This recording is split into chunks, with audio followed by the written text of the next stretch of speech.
10. Essa é a base do nosso sistema de numeração. Olá pessoal, vamos a mais uma videoaula de matemática nesse período de pandemia, tá? E vamos começar falando hoje sobre o número 10. O número tão utilizado por nós no nosso sistema de numeração. É um número bem interessante. Hoje nós temos um exercício bem legal. Eu tenho aqui à nossa frente 10 feijões e eu quero que vocês pensem de quantas maneiras diferentes vocês podem dividi-los. E quando eu digo dividir, eu quero dizer de quantas formas diferentes vocês podem agrupá-los. Essa aqui diante de vocês é a primeira. Vocês podem formar um grupo com 10 feijões. Mas também podemos separar em 5 grupos com 2 feijões, cada um. Também podemos separar em 2 grupos com 5 feijões cada um. E também podemos separar em 10 grupos com um feijão em cada um, tá? Cada um desses elementos aqui é um grupo. Bom, o número 10 ele é bem versátil, ele permite alguma certa quantidade de divisões, né? Vocês acompanharam? Podemos dividir por 1, por 2, por 5 e até mesmo por 10. Só que tem um outro número que ele é muito mais interessante no quesito de divisão. E os babilônios antigos já sabiam disso. Já utilizavam esse número há bastante tempo. Esse número é o número 60. Vamos parar para pensar de quantas formas diferentes nós podemos dividir esse número 60, tá? Vamos lá. A primeira forma que a gente tem para dividir o número 60 é em um grupo todinho com 60 elementos. Tem outras formas? Tem. Vamos dar uma olhada? Lá vai.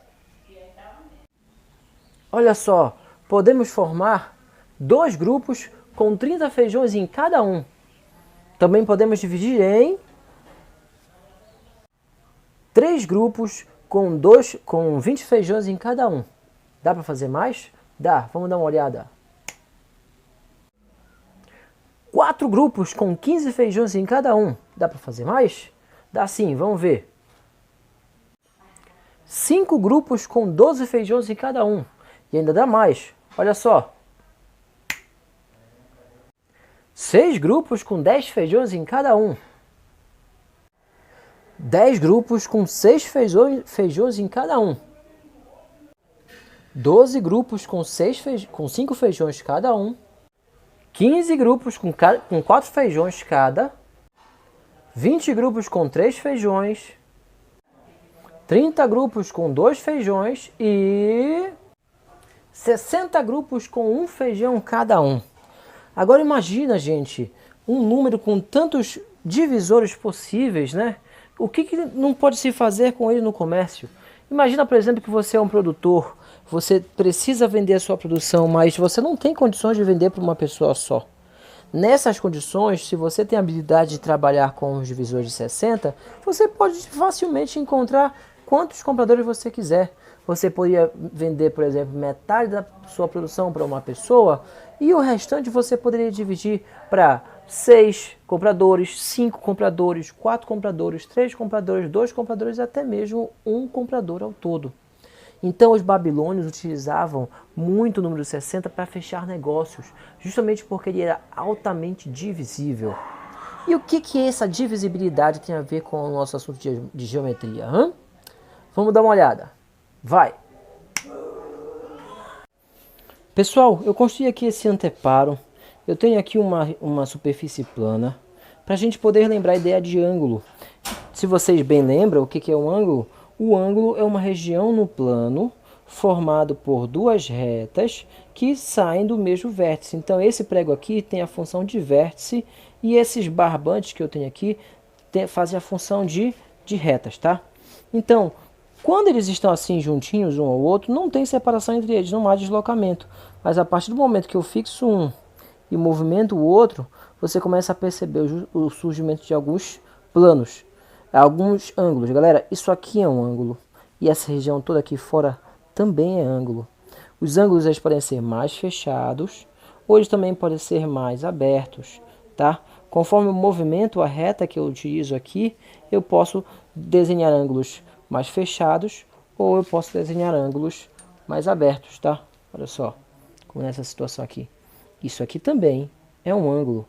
Você vai ter uma região interna do ângulo e uma região externa do ângulo.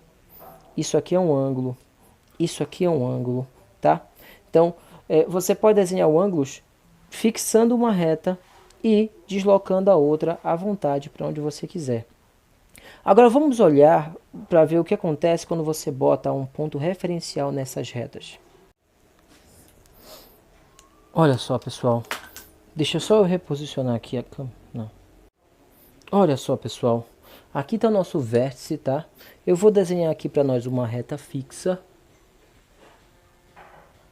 Saindo deste local aqui. Uma reta fixa.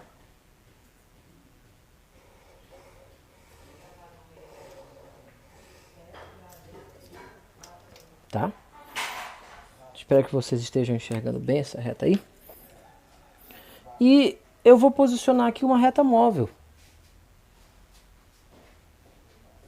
Pronto. Essa linha aqui vai ser a nossa reta móvel. Ela vai rotacionar para cá e para lá. Ela vai se mover daqui para cá e para lá. E essa reta móvel, pessoal, ela tem um ponto referencial que é justamente aqui, essa caneta. Se eu tirar a tampa da caneta, posicionar sobre a reta fixa, começar a movimentá-la, olha o que acontece, pessoal.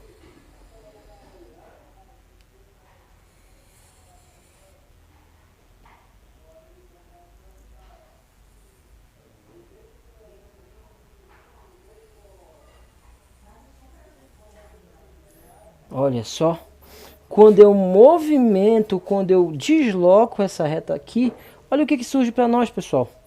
Surge uma circunferência. Surge uma circunferência.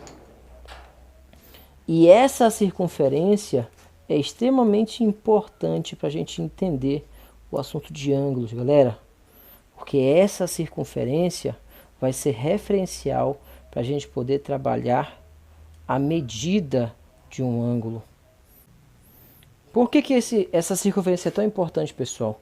Porque se eu posiciono, por exemplo, e construo esse ângulo aqui, eu não tenho como medir o tamanho desse ângulo, porque isso aqui é uma região aberta, é uma região infinita. Como é que eu vou medir o tamanho de uma região infinita? Não dá.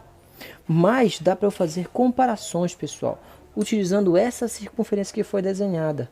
Essa circunferência aqui vai servir de referencial para a gente determinar o tamanho de um ângulo. Assim como os ponteiros de um relógio, eles se deslocam e apontam para um horário numa circunferência, aqui nós vamos ter a mesma ideia. Nós podemos dividir essa circunferência em vários pedaços de tamanhos iguais. Vários pequenos pedaços de tamanho igual, como se fossem os minutos em um relógio.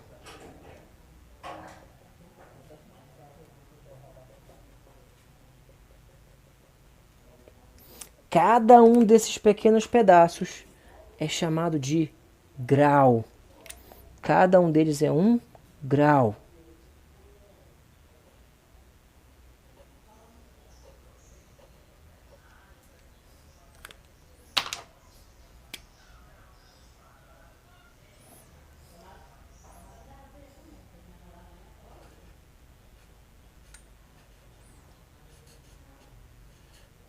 Cada um desses pequenos pedaços, galera, é chamado de grau. E aí, quantos graus vocês acham que a gente vai utilizar? Em quantos pedaços será que a gente vai dividir essa nossa circunferência? Bom, vocês viram que o número 60 é bem divisível, né? Então, naturalmente, a gente vai pensar no número 60, certo? Quase. A gente vai pensar, na verdade, a gente não vai trabalhar com 60, mas a gente vai trabalhar com o 60 vezes 6. 60 vezes 6 multiplicado vai dar 360. Então o que eu vou utilizar aqui, galera, não é 60 divisões, eu vou utilizar um total de 360 divisões ao todo da minha circunferência, e cada uma dessas divisões vai ser um grau. Então, seguindo essa ideia, por padrão, se a minha reta está posicionada neste local aqui, eu tenho 0 graus, né? Porque não há deslocamento nenhum entre elas. Aqui são 0 graus. Se a minha reta vai estar lá do outro lado, já vai estar na metade da circunferência. Olha, o galo está cantando. Então vai ser metade da circunferência, vai ser metade de 360. Então lá no outro lado vamos ter 180 graus. A gente bota essa bolinha aí para representar graus.